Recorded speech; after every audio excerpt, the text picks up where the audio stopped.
ሰላም ጤና ይስጥልን ተመልካቾቻችን፣ ሰበር ዜና አለን። ጤና ይስጥልኝ ውድ አድማጮች፣ እንደምን ዋላችሁ እንደምን አመሻችሁ። አሁን የደረሱን ሰበር መረጃዎች አሉ። አሜሪካ የኢራን የኒውክሌር ጣቢያዎች ለመምታት ቀዶ ጥገናዊ የጥቃት ዝግጅቷን ማጠናቀቋ ተሰምቷል። ፕሬዝዳንት ትራምፕ አርማዳውን አዘዋል። ኢራንም ለአንዴና ለመጨረሻ ጊዜ እንቀጣቸዋለን በሚል ዝታለች። ዓለም ትንፋሿን ውጣለች። አያቶላ አሊ ካሜኔም የጸሎት ፕሮግራማቸውን በድንገት ሰርዘዋል። በሚቀጥሉ 72 ሰዓታት ውስጥ በመካከለኛው ምስራቅ ሰማይ ላይ የሚተኮሰው የመጀመሪያው ሚሳኤል የሰው ልጅን ታሪክ ወደማናውቀው የጥፋት አዙሪት ሊከታት ይችላል ተብሎ ተሰግቷል። ዩኤስኤስ አብርሃም ሊንከን የፋርስ ባህረ ሰላጤን ለመግዘፍ ጥቂት ማይሎች ብቻ ሲቀሩት የኢራን ሚሳኤሎች ደግሞ ቃታቸው ላይ ጣት አርፏል። ሰማዩ ከሲቪል አውሮፕላኖች ጸድቷል። በወታደራዊ ቋንቋ ይህ ዜሮኛው ሰዓት መቅረቡን ያመለክታል። ዩኤስኤስ ጀራልድ ፎርድ ከደቡብ ቻይና ባህር ወደ መካከለኛው ምስራቅ ማምራቱን ተከትሎም ቻይና 26 ወታደራዊ አውሮፕላኖችንና 6 የጦር መርከቦችን ወደ ታይዋን እያስጠጋች ትገኛለች። ዲፕሎማሲው የመጨረሻ ትንፋሹን እየወሰደ ሲሆን በዋይት ሃውስና በቴህራን ቤተ መንግስት ውስጥ ያሉት የስልክ መስመሮች ተቋርጠው አሁን ንግግሩ በብረትና በባሩድ ሆኗል። የሳተላይት ምስሎች በዮርዳኖስ በረሃዎች ላይ ያረፉትን የሞት አዝመራዎች ሲያሳዩ፣ በባህር ላይ ደግሞ የትራምፕ አርማዳ ማዕበል እየቀሰቀሰ ነው። ኢራን ሙሉ ጦርነት ስትል ዝታለች። አሜሪካ ደግሞ ዳግም እንዳያንሰራሩ አድርገን እንመታለን የሚል ቀጭን ትዕዛዝ አስተላልፋለች።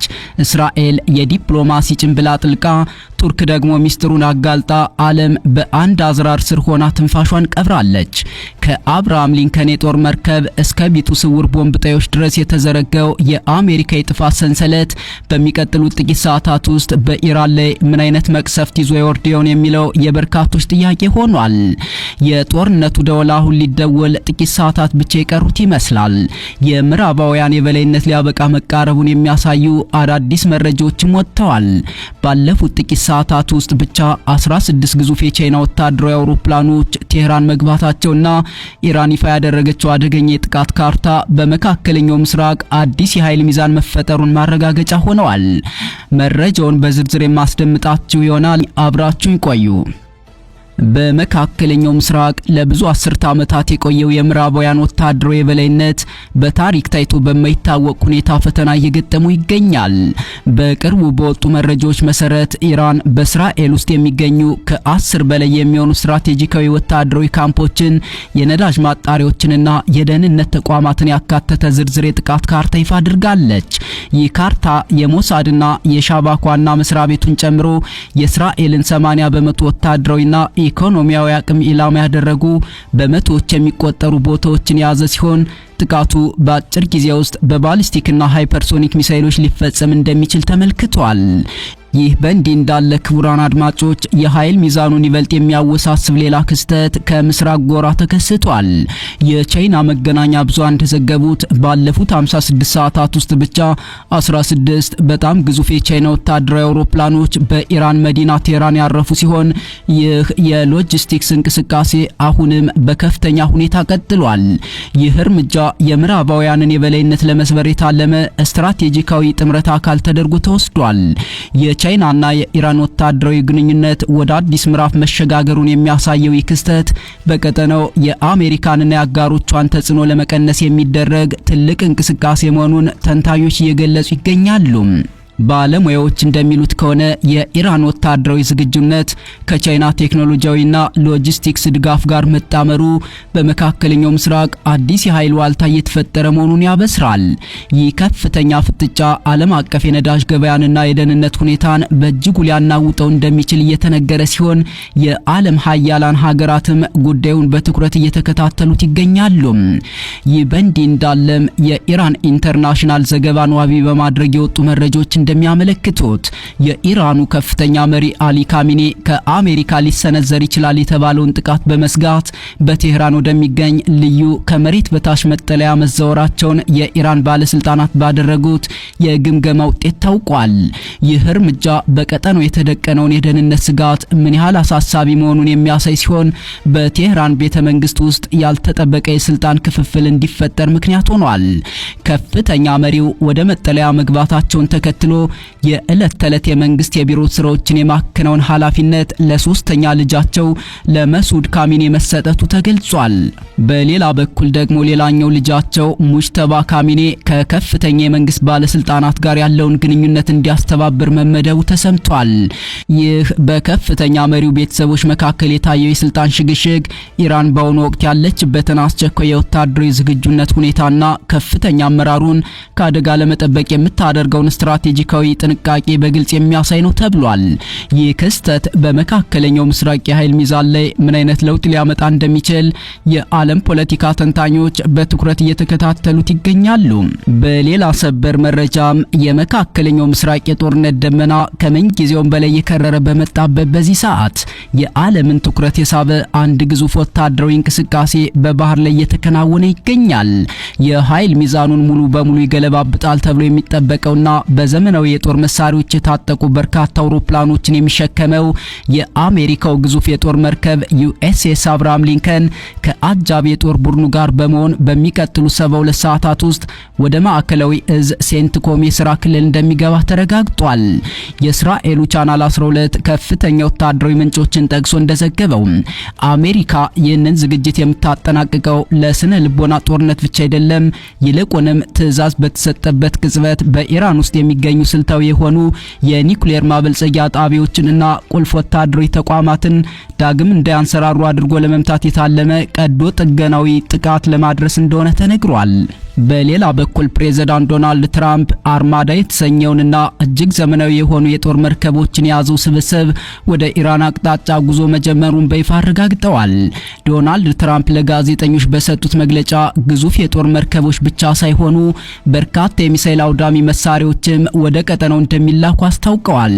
መርከቦቹን መጠቀም እንደማያስፈልገኝ ተስፋ አደርጋለሁ፣ ነገር ግን ሁኔታውን በቅርበት እየተከታተልን ነው ያሉት ፕሬዝዳንቱ ይህ ስምሪት ኢራን በሰላማዊ ተቃዋሚዎች ላይ የምታደርሰውን ግድያ እንድታቆምና የኒውክሌር መርሃ ግብሯን እንድትገታ የተላከ ግልጽ መልእክት መሆኑን አመልክተዋል።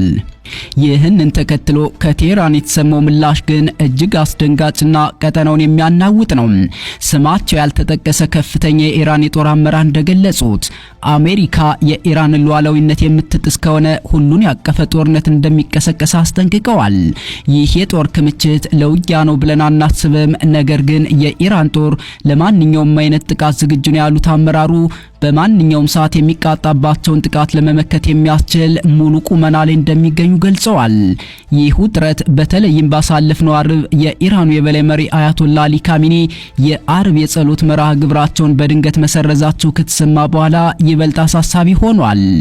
ይህ የአያቶላ ውሳኔ የተሰማው የአሜሪካው እጅግ ዘመናዊና አይበገሬው ቢቱ ስውር የጦር አውሮፕላን በህንድ ውቅያኖስ ወደሚገኘው የዲያጎ ጋርሻ የጦር ሰፈር ማቅናቱ ከተረጋገጠ በኋላ ሲሆን ይህም በኢራን ከፍተኛ አመራሮች ዘንድ አሜሪካ የአየር ጥቃት ልትሰነዝርብኝ ትችላለች የሚል ከፍተኛ የስጋት ድባብ መንገሱን ያሳያል። የኃይል ሚዛኑን የሚቀይሩት እነዚህ አውሮፕላኖች ስምሪትና የአያቶላ አሊ ካሚኔ መሰወር ቀጠናው ወደማይመለስ ግጭት ውስጥ ለመግባቱ ዋነኛ ምልክት ተደርጎ ተወስዷል። በጥቅሉ በመካከለኛው ምስራቅ ሰማይ ላይ የጥቁር መጋረጃ ያለ የከበደ የጦርነት ድባብ አሁን አዲስና አስደንጋጭ መረጃን ይዞ ብቅ ብሏል። የቱርክ የውጭ ጉዳይ ሚኒስትር ሃካን ፊዳን ለቴህራን ባስተላለፉት እጅግ አስቸኳይና ሚስጥራዊ መልእክት እስራኤል በሩሲያ በኩል ለኢራን የላከችው አልነካሽም አትንኪኝ የሚለው ማስተማመኛ የሽንገላ ውሸት መሆኑን አጋልጠዋል። የአንካራ የደህንነት ምንጮች እንደሚያረጋግጡት እስራኤል ጥቃቱን ለመሰንዘር ወታደራዊ ዝግጅቷን 100% አጠናቃ አመቺ የሰከንድ ድልን ብቻ በመጠባበቅ ላይ ትገኛለች። ቱርክ ከሳምንታት በፊት የኩርድ ተዋጊዎች የኢራንን ድንበር ጥሰው ሊገቡ እንደሆነ ለቴህራን መረጃ በመስጠት ጥቃቱን ማክሸፉ የሚታወስ ሲሆን አሁንም ቢሆን የቱርክ የደህንነት ተቋም የአሜሪካና የእስራኤልን ድብቅ ሴራ በመበጥበጥ ለኢራን የህልውና ማስጠንቀቂያ በመስጠት ላይ ይገኛል። ይህ የቱርክ ወገንተኝነት በቀጠናው ያለውን የዲፕሎማሲ ጨዋታ ወደ አዲስ ምዕራፍ ያሸጋገረው ሲሆን እስራኤል የያዘችው የዲፕሎማሲ ጭንብል መጋለጡን ያሳያል።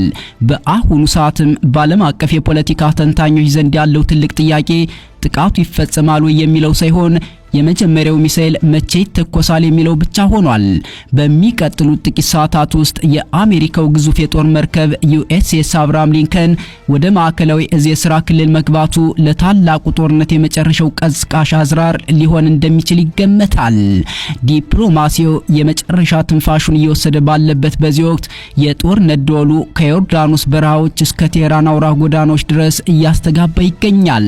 ውድ ቻናላችን ቤተሰቦች ዓለም በአንድ ጥላ ስር ሆና የ72 ሰዓታቱን ቀነ ገደብ በከፍተኛ ትንፋሽ እየጠበቀች ነው። በሚቀጥሉት 3 ቀናት ውስጥ የዩኤስኤስ አብርሃም ሊንከን መቃረብ የመጨረሻ የጦርነት መጀመሪያ ይሆን ወይስ ዲፕሎማሲው ከደጃፍ የመጣውን ጥፋት የመመለስ ታምር ይፈጥር ይሆን? እናንተስ ምን ትላላችሁ? ጦርነቱ መጀመሩ የማይቀር ይመስላችኋል ወይስ ይህ ሁሉ ዝግጅት ለኢራን የተላከ የስነ ልቦና ጫና? ያላችሁን ሐሳብ አሁኑኑ በኮሜንት መስጫው ላይ አጋሩን። እንደዚህ ያሉ ወቅታዊና ሰበር መረጃዎች በፍጥነት እንዲደርሷችሁ ቻናላችንን ሰብስክራይብ በማድረግና የደወል ምልክቷን በመጫን ቤተሰብ ይሁኑ። ለተከታተላችሁ ከልብ አመሰግናለሁ።